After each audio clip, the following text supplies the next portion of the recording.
මේ ආකාරයට මුල් ඉතිහාසය තුළ පූර්ව ඉතිහාසය තුළ මේ ගොඩනැගිලි ඉදිකිරීම සම්බන්ධ සමාරම්භක අවස්ථා අපට නිවාස සහ සුසාන ආශ්‍රයෙන් දැක ගැනීමට හැකියාව ලැබෙනවා. ඊට පස්සේ අපි පිවිසෙනවා මුල් ඉතිහාසයට. බෞද්ධ ආගම මෙරට සම්ප්‍රාප්ත වන කාලේ මුල් ඉතිහාසය තුළදී ගොඩනැගිලි ඉදිකිරීමේදී අපට විශාල වශයෙන් ස්මාරක සහ ආරාම පිළිබඳ සාධක විශාල ප්‍රමාණයක් අපට හම්බ වෙනවා. එතකොට මේ ස්මාරක අතර ස්තූප විශේෂ වෙනවා. ඒකම ගොඩනැගිලි අතර විවිධ ගොඩනැගිලි රාශියක් මේ යුගය තුලදී නිර්මාණය වීම ආරම්භ වෙනවා. මේ කාරණය තුලදී අපිට පැහැදිලි කරන්න අවශ්‍ය වෙන්නේ ආරම්භයේදී ලෙන්නාශ්‍රිත ඉදිකිරීම ක්‍රමවේදය තුල ඉතා පැහැදිලි ලෙසම ගුහා කටාරයක් පමණයි තියෙන්නේ. පසු කාලීනව මේ ගුහා කටාරය ඇතුළ ඉඩ තමන්ට අවශ්‍ය ලෙස කළමනාකරණය කර ගැනීම සඳහා ඉදිරියට පියස්සක් සකසා ගැනීම සඳහා වහලක් සකස් කර ගැනීම අපි දකිනවා මේ ගොඩනැගිලි ආශ්‍රයෙන්. ඒ වගේදී පාවිච්චි කරලා තියෙන තාක්ෂණික ක්‍රමවේද සරල මට්ටමේ සිට දියුණු මට්ටම දක්වා මේ ගුහා ආශ්‍රිත වාස්තුවිද්‍යාව අධ්‍යයනය කිරීමේදී අපිට දැක ගන්න හැකියාව ලැබෙනවා. එක්කම මේ ගුහා ආශ්‍රිතව ඉදිවන ලෙන් ආරාම පද්ධතියට සමගාමීව ශ්‍රී ලංකාවේ අනුරාධපුරයේ ඇසුරෙන් ස්තූප ඉදිකිරීමේ තාක්ෂණය ස්තූපාරාමයේ ඉදිකිරීමේ සිට අපිට දැකගත හැකි වෙනවා. එතකොට මේ ස්තූප ඉදිකිරීමේ තාක්ෂණයේදී අපි දකිනවා ක්‍රිස්තු පූර්ව පළවෙනි සියවස පමණ වන විට දුට්ටගාමිනී මහරජතුමා විසින් මිරිසවැටිය ඇතුළු මහා ස්තූප නිර්මාණය ආරම්භ කරලා ඉන් පස්සේ රුවන්වැලි සෑයත් ඊට පස්සේ අපි අභයගිරියත් ඊට පස්සේ දක්ෂිණ විහාරයත් එහෙම නැත්නම් දක්ෂිණ ස්තූපයත් ඊට පස්සේ ජේතවන ස්තූපයත් නිර්මාණය කරනවා අපි මේ ඉතිහාස පොතපත අධ්‍යයනය කිරීමේදී හඳුනා ගන්නවා. විශේෂයෙන් මිරිසවැටි දාගැබ ක්‍රිස්තු පූර්ව පළවෙනි සියවස වෙනකොට දුටුගැමුණු රජුරුව රියන් 80ක් උසට ඉදි කරලා තිබුණු බව තමයි මහාවංශයේ සඳහන් වෙන්නේ. ඒකම ඊට පස්සේ ඉදිවන රුවන්වැලි සෑය රියන් 120ක් උසකින් ඒ රජු විසින්ම ඉදි කර නිර්මාණයක් ලෙස සැලකෙනවා. ඊට පස්සේ රජ බවට පත් වෙන වරගම්බා රජුරුව විසින් අභයගිරිය රියන් 140ක් උසට ඉදි කරන අතර ඊටත් පසුව රජ බවට පත් වෙන මහසෙන් රජුරුව විසින් ජේතවන ස්තූපය රියන් 160ක් උසට ඉදි කරනවා. එතකොට මේ පුරාණ වඩුරියන අනුව සෙන්රත් පර්ණවිතානගේ මතය වන්නේ මේ ස්තූපේ අතරින් ජේතවන ස්තූපය අඩි 400ක් විතර උසකින් සහ අනිකුත් ස්තූප දෙක 300ක් සහ 350ක් උසකින් නිර්මාණය කරන්න ඇතයි කියන කාරණය. මෙවන දැවැන්ත ස්තූපයක් ඉදි කිරීමේදී මේ පරිසරයෙන් එන සුළඟ මගින් එන වාතය මගින් එන මේ පීඩනය පාලනය කරගෙන පොළොව අභ්‍යන්තරයේ එන පීඩනය පාලනය කරගෙන මේ දැවැන්ත ස්තූප දැනට වසර 2000ක හෝ ඊට ආසන්න කාලයක් දක්වා පැවතෙමින් තියෙන විදිහට අපිට පෙන්වලා දෙන්න පුළුවන් වෙන්නේ මේකේ ඉදිකිරීම තාක්ෂණය. ඒතර මෙතන ඉඳලා මා පැහැදිලි කරන්නේ මේ පුරාණ ස්තූප ඉදිකිරීමේ තාක්ෂණය.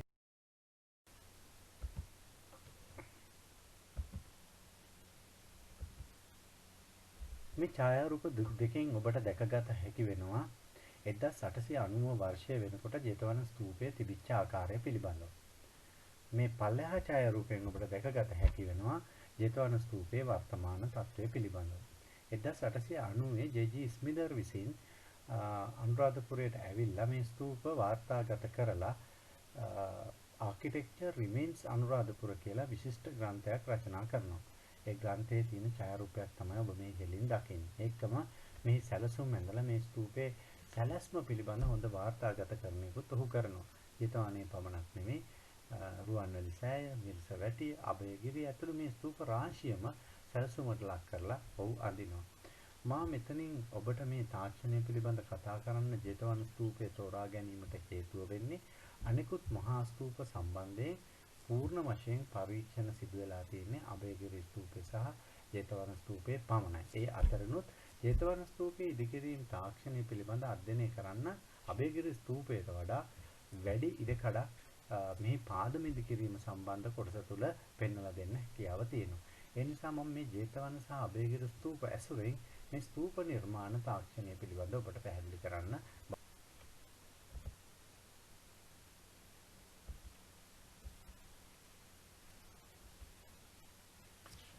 ජේතවන ස්තූපයේ ආශ්‍රිත ඉදිකිරීම තාක්ෂණය අපි කතා කරනකොට මේ ජේතවන ස්තූපයේ ඉදි කරලා තියෙන්නේ සලපතර මළුව මට්ටමේ ඉඳලා. එහෙම නැත්නම් ගල් අල්ලලා තියෙන මළුව මට්ටමේ ඉඳලා මීටර් 7ක් විතර පොළොව අභ්‍යන්තරයට අභ්‍යන්තර මට්ටමේදී තමයි මේ ස්තූපයේ පාදම ආරම්භ වෙන්නේ.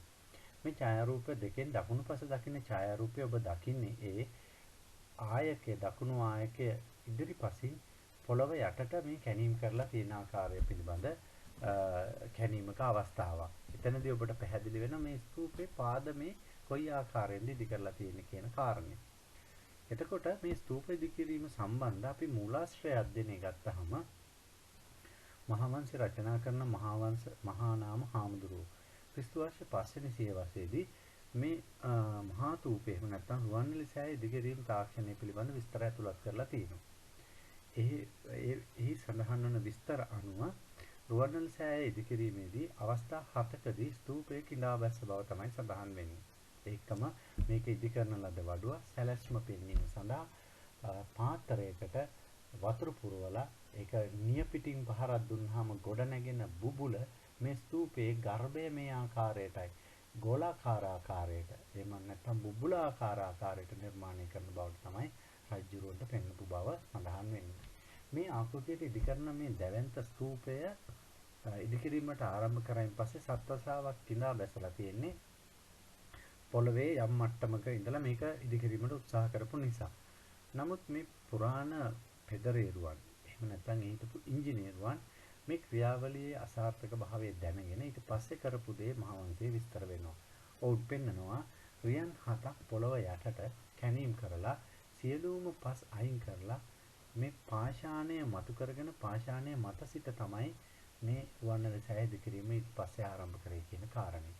පාදිම ශක්තිමත් කිරීම සඳහා කරගල් යොදලා ඇටුන් ලවා ඒක පෑගුවා කියලා මහාවංශය සඳහන් වෙනවා. මේ කරගල් කියන්නේ අපි මොනවද කියලා දන්නේ නැහැ.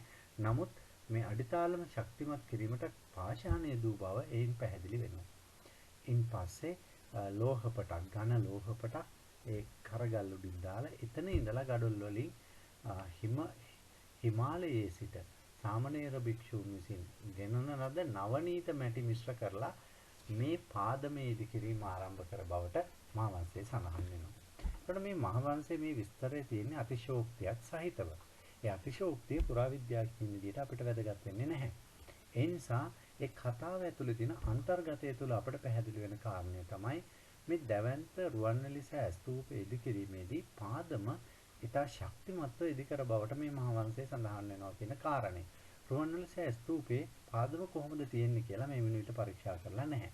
නමුත් ජේතවන ස්තූපේ පරීක්ෂා කිරීමේදී මේ පාදම කොහොමද තියෙන්නේ කියන එක කැණීම් වලින් අනාවරණය කරගෙන තියෙනවා. ඒ නිසා මේ ජේතවන ස්තූපයේ ඉදි කිරීම තාක්ෂණය පිළිබඳ හඳුනාගත්ත කරුණු අපිට රුවන්වැලි සෑයත් අභයගිරියත් ඉදි කිරීමේදී අනුගමනය කරන්න ඇතයි කියලා උපකල්පනය කිරීමේ අවකාශයක් තියෙනවා. කොහොම වුණත් මහා නාම හාමුදුරුවෝ ක්‍රිස්තු වර්ෂ 5 වෙනි සියවසේ මේ ග්‍රන්ථය මහාවංශය පාලි මහාවංශය පාලියට පරිවර්තනය කරද්දී හෙළ අටුවා පාලියට පරිවර්තනය කරද්දී මහාවංශය රචනා කරද්දී මේ ලියපු කතාව සමහර විට ජේතවන ස්තූපයේ ඉදිකිරීම තාක්ෂණය පිළිබඳව මුඛ පරම්පරාගතව ඒ වෙන විට පැවතිච්ච කාරණයක් මුල් කරගෙන ලියන්න ඇතැයිද උපකල්පනය කරන්න අපට හැකියාව තියෙනවා. ඒට හේතුව තමයි මේ මහානාම හාමුදුරුවෝ මේක ලියන්න සියවස් දෙකකට විතර පෙර තමයි ක්‍රිස්තු වර්ෂ 276 දී මාසෙල් රජුරෝ මේ ස්තූපය ඉදි කරලා තියෙන්නේ. ඒ නිසා ආසන්නතම දැවැන්ත ස්තූපය ඉදි කිරීම පිළිබඳ සමාජය තුළ රුවන්වැලි සෑයට වඩා ජේතවන ඉදි කිරීම සම්බන්ධ කාරණා මුඛ පරම්පරාගත වෙන්නේ ඇතැයි කියන උපකල්පනයට අපට පැමිණිය හැකි වෙනවා. ජේතවන ස්තූපයේ පාදමේ ඡායාරූපයක් තමයි මේ ඔබ දකින්නේ. මේ පාදම ඉදි කරලා තියෙන්නේ සම්පූර්ණයෙන්ම වෘත්තාකාර ආකාරයට. මේකේ පහළ ඔබ දකිනවා මිනිසෙකු හිටගෙන සිටිනවා. ඒ මිනිසා සිටගෙන සිටින්නේ වේදිකාවක් මත. ඒ වේදිකාව තවදුරටත් ඉදිරියට එනවා මීටර් 4යි සෙන්ටිමීටර් 5ක්. ඒ මීටර් 4යි සෙන්ටිමීටර් 5ක් මීටර් 2යි සෙන්ටිමීටර් 5ක් ඉදිරියට එනවා. මීටර් 2යි සෙන්ටිමීටර් 5ක් ඉදිරියට එන මේ බැම්ම වේදිකාව නැවතත් සිරස් ආකාරයට එහෙම නැත්නම් කෙලින් අතට පොළවේ පිහිටි ගල දක්වාම යනවා. එතකොට මේ පිහිටි ගල දක්වා කැණීම් කරලා අක්කර 3ක හෝ 4ක විතර වපසරියක භූමියක සම්පූර්ණ පස් අයින් කරලා තමයි මේ ඉදිකිරීම ආරම්භ කරලා තියෙන්නේ. එතකොට මේ පිහිටි ගල සමාන නැහැ ජේතවන ස්තූපේ. මේ ආයක 4 ඉදිරිපසින්ම සිදු කරලා තියෙන කැණීම් වලදී මේ බව තහවුරු කරගෙන තියෙනවා. ඒ නිසා සමහර අවස්ථාවලදී මේ පිහිටි ගල සම නැති නිසා ඒ සම කර ගැනීම සඳහා ඉතා තද කිරිමැටි තට්ටුවක් මේකට දාලා පොළව සම කරගත් අවස්ථා දකුණු ආයක කැණීමේදී හඳුනාගෙන තියෙනවා.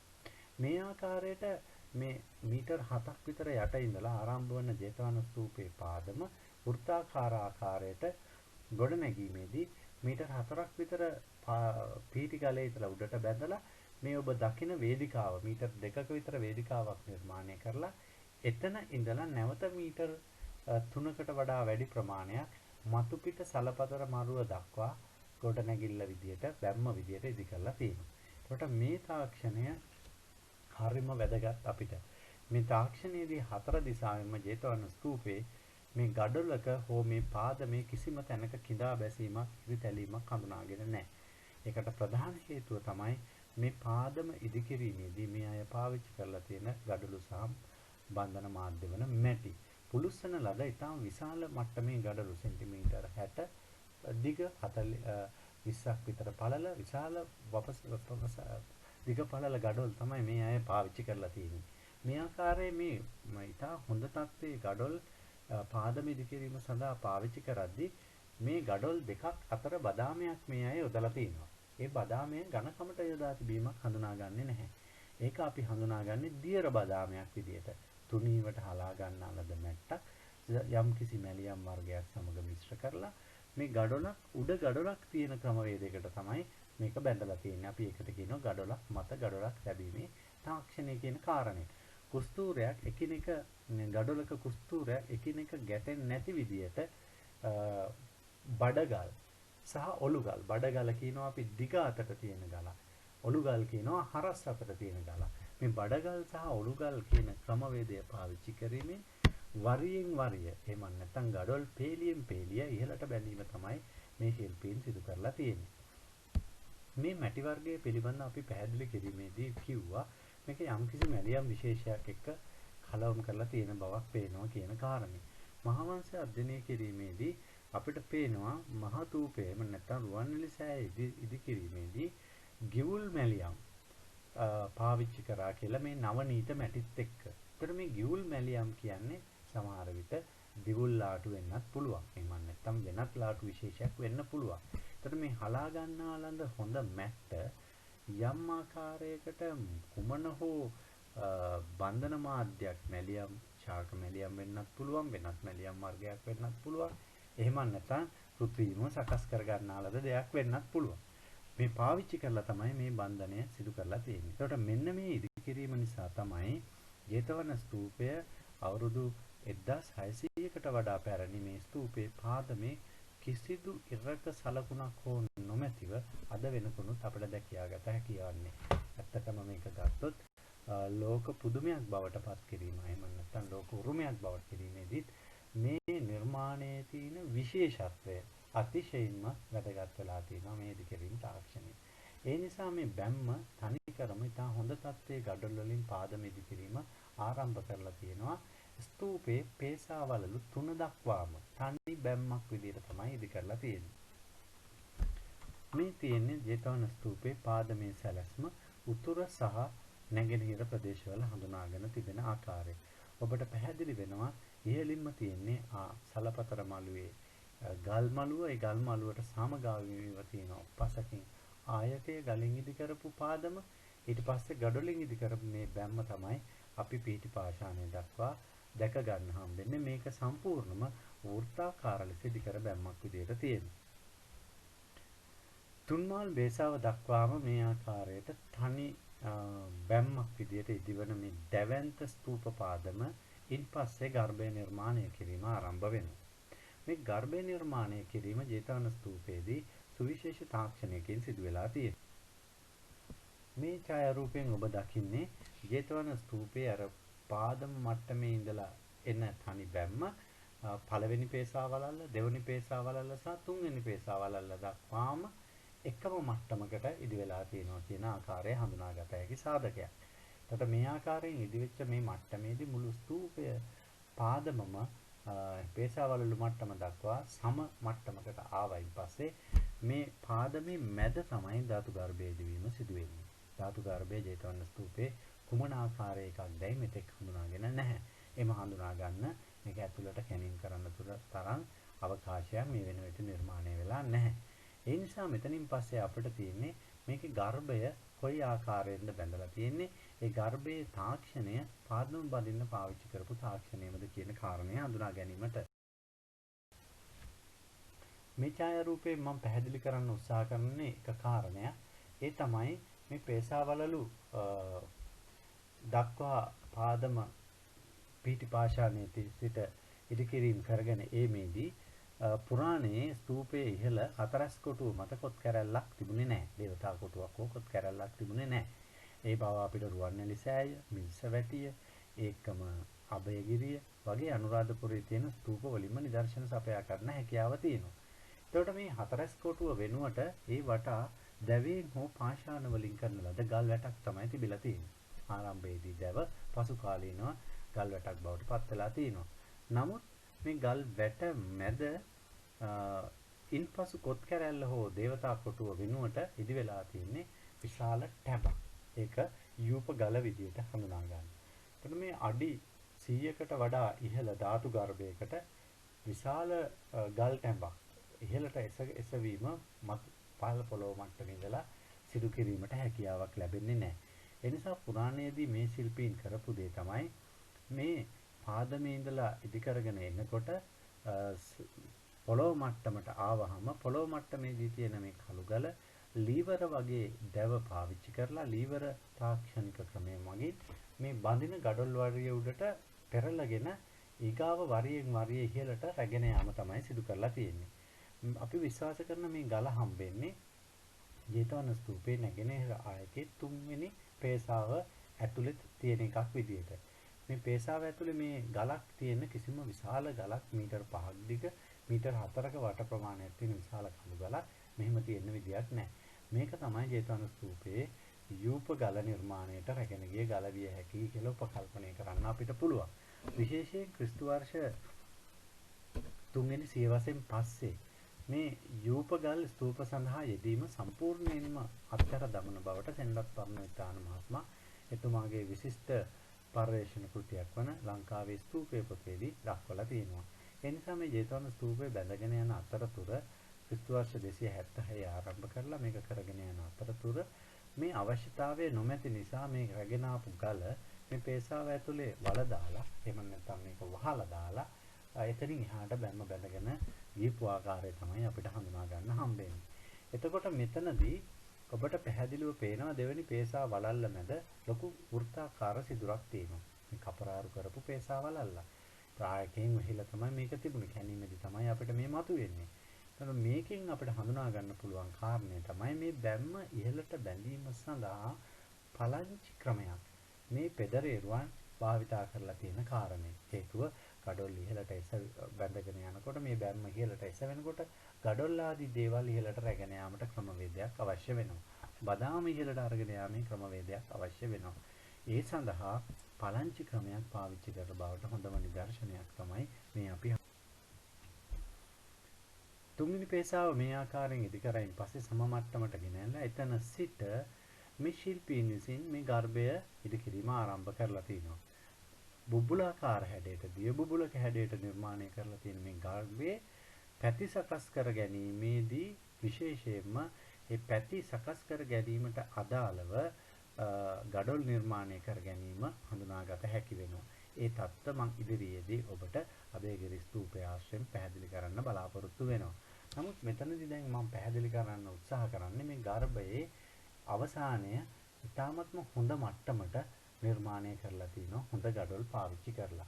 මේ ඔබ දකින්නේ හොඳ ගඩොල් පාවිච්චි කරලා නිර්මාණය කරලා තියෙන ගඩොල් බැම්මක ස්වරූපය. මීටර් 2-3ක් හෝ ඊටත් වඩා වැඩි ප්‍රමාණයක ඝනකමට මේ බැම්ම ස්තූපේ ඇතුළට හදලා තියෙනවා. නමුත් ඇතුළට යද්දී මෙතනින් ඇතුළට යද්දී අපි මේ ආකාරයෙන් ඊට හොඳ මට්ටමේ ගඩොල් පාවිච්චි කරලා බැඳපු බැම්මක් හඳුනාගන්නේ නැහැ. එතනින් ඇතුළට යනකොට අපි හඳුනාගන්නේ කුඩා කුඩා ගඩොල් කැබලි සහ පස් වලින් පිරිච්ච ස්වරූපයක්. මේ தত্ত্বය සෙන්ඩත් පරණවිතාන දැක්කේ පැරණි මහා ස්තූප ඉදි කරපු මිනිස්සු මේ ගර්භය නිර්මාණය කිරීමේදී හරස් බැමි බැඳලා ඒ හරස් බැමි අර කරත්තයක දකින්න ලැබෙන පට්ටම් ආකාරයට නිර්මාණය කරලා ඒ බැමි අතර පස් සහ ගඩොල් කෑලි වලින් පුරව දැම්ම කියලා තමයි ඔහු සඳහන් කරලා තියෙන්නේ. ඒකට හේතුව තමයි ගරා වැටිච්ච ස්තූප බොහොමයක මේ පස් සහ ගඩොල් කැබලි විශාල වශයෙන් උට දැක ගැනීමට හැකියවීම. නමුත් පරණවිතාන මහත්මයා මේ මහා ස්තූපවල ගර්භයන් කැණීම් කරලා පරීක්ෂාවට ලක් කරලා නැහැ. නමුත් මේ මහා ස්තූප ආශ්‍රිතව සිදු කරන ලද කැණීම් වලදී පැහැදිලි වෙලා තියෙන කාරණය තමයි මේ කුඩා ගඩොල් කැබලි භාවිතා කිරීමේදී ඒවා ගොඩවල් විදියට නෙමෙයි මේවා ඊටාත්ම විධිමත් ආකාරයට ඇතුරුමක් විදියට කුඩා ගඩොල් කැබලි ඇතුරුමක් පස් තට්ටුවක් නැවත කුඩා ගඩොල් කැබලි ඇතුරුමක් නැවත පස් තට්ටුවක් ආකාරයට විධිමත් ලෙස මේක නිර්මාණය කරලා තියෙනවා කියලා ජේතවන ස්තූපය ඇතුළෙන් හඳුනාගන්න.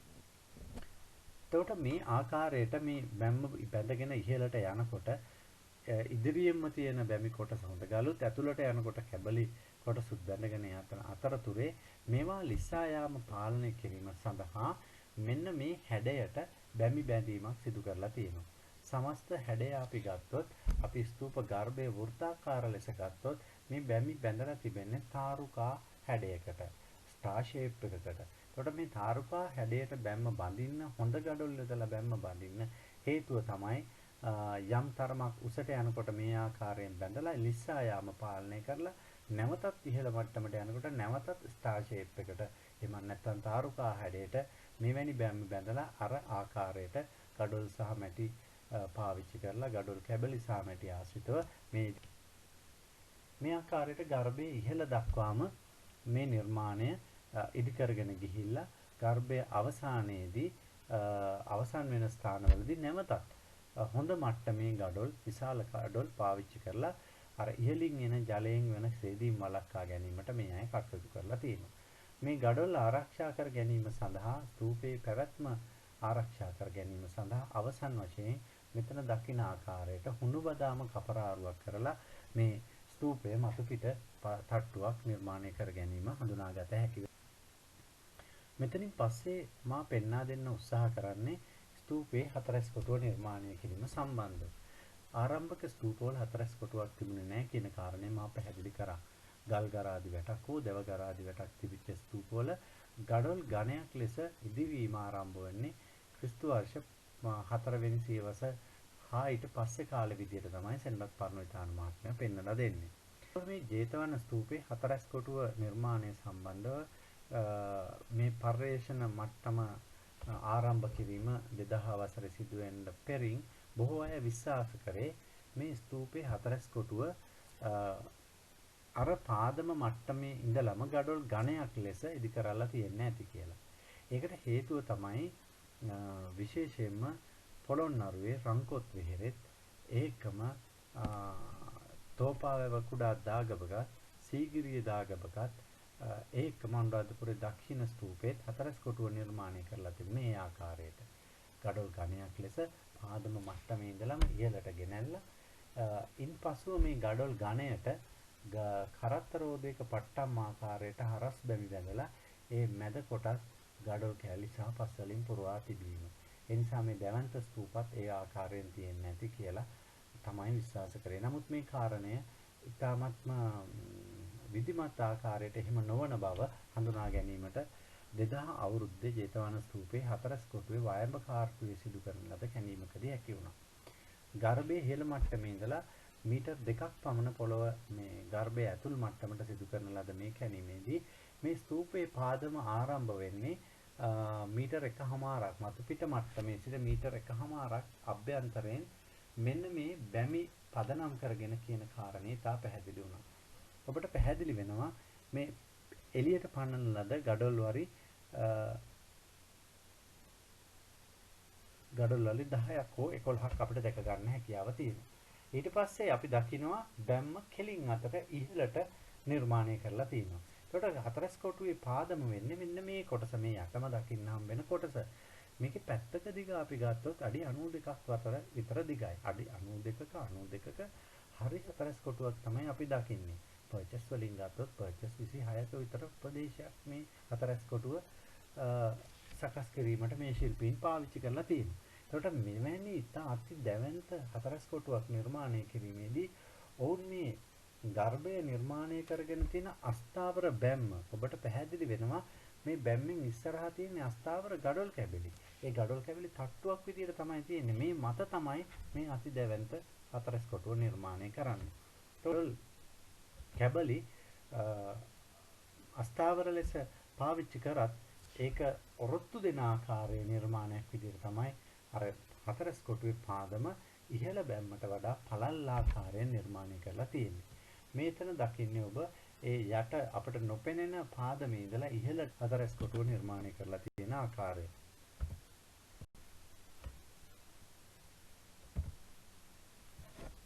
මේ ඡායාරූපය හතරස් කොටුවේ වායඹ මුල්ලේ පාදම හඳුනා ගැනීමට ගන්නා ලද ඉහළ ඉඳලා ගන්නා ලද මේ ඡායාරූපයෙන් ඔබට පැහැදිලි වෙනවා ඒ පාදමේ ගඩොල් බැඳීමේ තාක්ෂණය කොහොමද පිටතට පන්නලා සිදු කරලා තියෙන්නේ ඇයි කියන කාරණය.